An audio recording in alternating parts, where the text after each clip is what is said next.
Hi అండి. ఇప్పుడు పిల్లల్ని అయితే పేరెంట్స్ అయితే చాలా బాగా చూసుకుంటున్నారు. వాళ్ళు అడగకుండా ప్రతి ఒక్కరు కూడా వాళ్ళకి తీసుకొచ్చి వాళ్ళు హ్యాపీగా ఉంచుతున్నారు. మనం తిన్నా తినకపోయినా పిల్లలు హ్యాపీగా ఉండాలి, వాళ్ళు హ్యాపీగా ఉంచాలని చెప్పి అలాగే వీళ్ళ డాడీ కూడా అనమాట ఒక బొమ్మ తీసుకొచ్చారు. ఫస్ట్లో స్టార్టింగ్లో దాన్ని పట్టుకోవడానికి భయపడింది. తర్వాత నెక్స్ట్ కొంచెం అలవాటైంది అనమాట. దానికి వాయిస్ ఇస్తే రిపీట్ ఇస్తుంది అనమాట. వాయిస్ అది వినగానే తను భయపడిపోయి ఇచ్చేసి పారిపోతుంది. పిల్లలు ఏంటంటే ఇలాంటివి ఇచ్చినప్పుడు వాళ్ళు హ్యాపీ ఫీల్ అయితే మనం కూడా పేరెంట్స్ చాలా హ్యాపీగా ఫీల్ అవుతాం అనమాట. అడగకుండానే అన్నీ ఇస్తున్నారు పేరెంట్స్.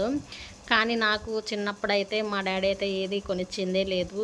ఎప్పుడు కూడా నేను అడగకుండా ఏది తీసుకొచ్చి ఇచ్చిందే లేదు. అలాగని నేను కూడా ఎప్పుడు తనని నేను ఎప్పుడు ఏది అడగలేదు. కొన్ని కొన్ని ఏంటంటే